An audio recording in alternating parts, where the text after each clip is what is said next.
Air conditioner एक दिन में कितनी विद्युत खपत करता है, तो वो इस वीडियो में हम जानने वाले हैं। अब मेरे पास काफ़ी जो एयर कंडीशनर हैं यानी काफ़ी एसी लगी हुई हैं, ये मित्सुबिशी कंपनी के हैं। यानी मित्सुबिशी कंपनी का है जो एसी, जो काफ़ी भरोसे का ब्रांड है और ये जापान का ब्रांड है। तो अब दोस्तों ये मेरे पास 1.5 टन का एसी भी है, 2.5 टन का एसी भी है। आपको मोस्टली यूज़ में लेने के लिए 1.5 टन का एसी चाहिए। घरों में बेसिकली वो यूज़ लेते हैं, स्प्लिट एसी जितने भी हैं 1.5 टन के यूज़ लेते हैं, और इंडस्ट्री वगैरह में हम 2.5 टन का एसी भी यूज़ लेते हैं। तो आज हम इस वीडियो में जानने वाले हैं कि 1.5 टन का एसी एक दिन में कितनी विद्युत खपत करता है। यानी कि एक दिन के अंदर आपका एसी चलेगा तो कितना रुपए का आपका बिजली की खपत होगी, एक महीने में कितनी खपत होगी, और आपको कौन सी कंपनी का एयर कंडीशनर लगा लेना चाहिए। तो वो सारी की सारी डिस्कस करेंगे। डिस्कस करने के लिए सबसे पहले मैं एयर कंडीशनर को स्टार्ट करूँगा। स्टार्ट करने के बाद इस एयर कंडीशनर का मैं लोड चेक करूँगा। अब मैं आपको एक बात और क्लियर करना देना चाहता हूँ कि कोई भी एयर कंडीशनर पूरे दिन में अगर 12 घंटा अगर आपको चलाना है तो उस कंडीशन में एयर कंडीशनर सिर्फ 9 घंटे ही आपकी विद्युत कंज्यूम करेगा। अब वो कैसे कंज्यूम करेगा, उसके पीछे रीज़न ये है दोस्तों, क्योंकि अपना जो बाहर का आउटडोर होता है जहाँ पे हमारा कंप्रेसर लगा होता है उसमें ऑटो कट लगा होता है और थर्मोस्टेट लगा होता है। कुछ टाइम के बाद ये अपने आप इसको कट कर देता है और जैसे टेम्परेचर हाई होता है रूम का, उस सिचुएशन के अंदर बाद में अपने आप चालू कर देता है। यानी ऑटो कट का काम करता है। अगर 1 घंटे आपका कंप्रेसर कंटिन्यू चलता है तो वो 15 मिनट के लिए लैग करता है।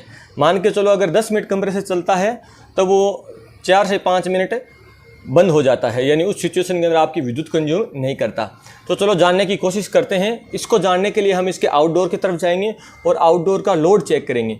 लोड मल्टीमीटर से चेक करेंगे और मैं आपको पूरे के पूरा कैलकुलेशन एक पेज पे निकाल के बता दूंगा, ताकि आप ये वाला एयर कंडीशनर मैं अभी ऑन कर देता हूँ। ये 16 एम्पियर का टॉप प्लग लगा हुआ है यहाँ पे, और जैसे ही मैंने ऑन किया तो हमारा एयर कंडीशनर रनिंग कंडीशन में आ गया। यानी आपको यहाँ पे एक बत्ती ब्लिंकिंग दिखेगी। मैं आपको दिखाने की कोशिश कर रहा हूँ। आप अब देखिए ये आपका एयर कंडीशन ब्लिंकिंग करने लगा है। अभी ये कूलिंग करने का 2 मिनट बाद, यानी 2 मिनट के बाद इसका कंप्रेसर स्टार्ट होगा। चलो इसके आउटडोर में चलते हैं और आउटडोर में चेक करते हैं कि अभी कितना करंट ले रहा है, यानी इसका कंप्रेसर कितना करंट ले रहा है। दोस्तों एयर कंडीशनर के अंदर 2 चीज़ें होती हैं, एक अपना कंप्रेसर होता है, एक होता है फ़ैन। एक आउटडोर का फ़ैन होता है और एक इनडोर का जो अपना ब्लोअर होता है। तो ये 3 चीज़ें होती हैं जो विद्युत खपत करती हैं, और सबसे ज़्यादा इनमें से विद्युत खपत करता है हमारा कंप्रेसर।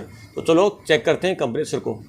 लोड को चेक करने के लिए मैं इस मल्टीमीटर का यूज़ लूँगा। इसको क्लैम्प मीटर भी बोलते हैं। ये देखो दोस्तों, मैंने 80 एम्पियर इसे सेट कर लिया, यानी 400 एम्पियर तक इसको मैंने सेट कर लिया है। ज़्यादा बड़ी वैल्यू को 1000 पे सेट कर लेते हैं, मगर चलो इसकी आपको ज़रूरत नहीं है, मैं आपको सब बता देता हूँ। एक मेरे पास क्लैम्प मीटर है मेको कंपनी का, और ये बिल्कुल ही प्योरिटी से अपनी जाँच है वो अपने को बताएगा। तो चलो अपने चेक करते हैं आउटडोर की तरफ। अब आउटडोर को खोल लेते हैं और खोल के चेक करते हैं इसके एम्पियर। अभी देखो ये स्टार्ट नहीं हुआ है। एसी चालू करने के बाद 3 से 4 मिनट लेता है टाइमर, उसके बाद एसी चालू होता है, यानी अपना कंप्रेसर स्टार्ट होता है। चलो इसको खोल लेते हैं। खोलने के बाद चेक करेंगे इसके एम्पियर। तो मल्टीमीटर को हमने पहले ही समायोजित कर रखा है एसी एपीएन के अंदर। तो ये देखो दोस्तों, ये हमारी सप्लाई है। तो यहाँ पर हम अपने क्लैम्प मीटर को लगाएंगे। इससे पहले हम थोड़ा वेट कर लें कि हमारा एयर कंडीशनर है वो स्टार्ट हो जाए। स्टार्ट होने का मैं वेट कर रहा हूँ। तो जैसे आप देख पा रहे हैं, आपको आवाज़ सुनाई दे रहा होगा, एयर कंडीशनर चालू हो चुका है, यानी अपना कंप्रेसर स्टार्ट हो चुका है। अब चेक कर लेते हैं इसकी एम्पियर, यानी इसका लोड चेक कर लेते हैं कि ये कितना एम्पियर अभी ले रहा है। तो इसके लिए मल्टीमीटर को मैं लगा देता हूँ। अभी आप देख लो 5.3 एम्पियर ये करंट ले रहा है। अभी आप देख पा रहे हैं मल्टीमीटर के अंदर। अब हम अच्छे से कॉपी और पेन में सब कुछ मेजरिंग कर पाएंगे। हमें चाहिए होता है इसका एम्पियर, यानी लोड चाहिए होता है।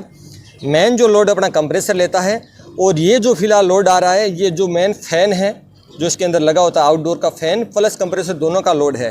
तो 5.6 एम्पियर आ रहा है।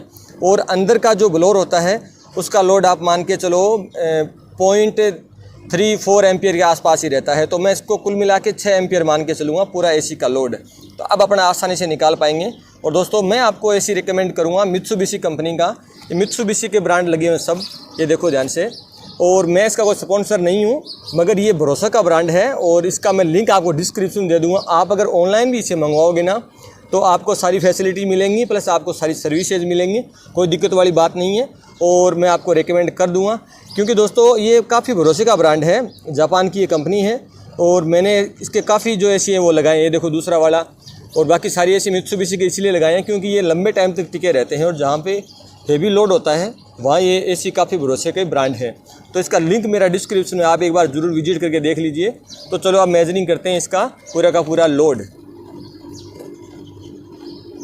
अब दोस्तों पावर का जो फॉर्मूला होता है वो होता है V इंटू आई कोस फाई। V यानी हमारे घर में आने वाले वोल्टेज, इंटू आई यानी एम्पियर जो हमने निकाले थे 6, और कोस फाई होता है ये पावर फैक्टर होता है, लगभग 0.95 के आसपास होता है या 0.95 से ऊपर ही होना चाहिए।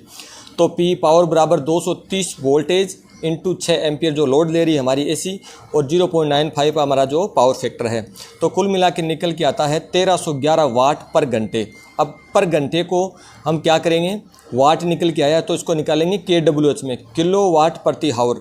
तो इसमें 1000 का भाग देंगे तो 1.3 किलोवाट निकल के आएगा, यानी 1.3 यूनिट एक घंटे के अंदर खपत करेगा।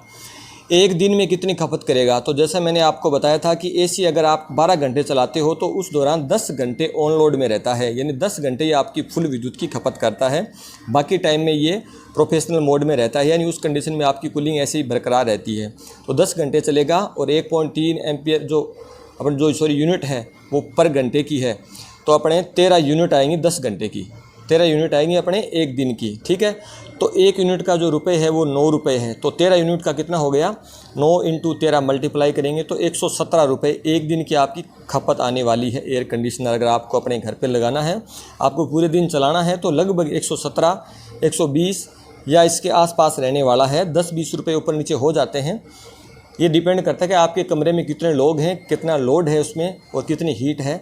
अगर आप अकेले बेड के अंदर सोए हुए हो तो उस कंडीशन के अंदर आपका कमरा वैसे ही कूलिंग में रहता है, तो उस कंडीशन में एसी 10 की बजाय 9 घंटे भी चल सकती है।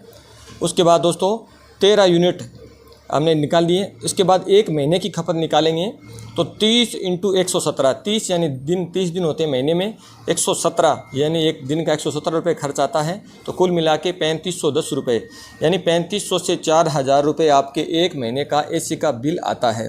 अगर आपको ये जानकारी अच्छी लगी है तो वीडियो को लाइक और चैनल को सब्सक्राइब जरूर कर देवें। आपके इसी तरह के इलेक्ट्रिकल के वीडियो मेरे चैनल पर आपको देखने के मिलेंगे। यहाँ तक जुड़े रहने के लिए आपका बहुत बहुत धन्यवाद, शुक्रिया।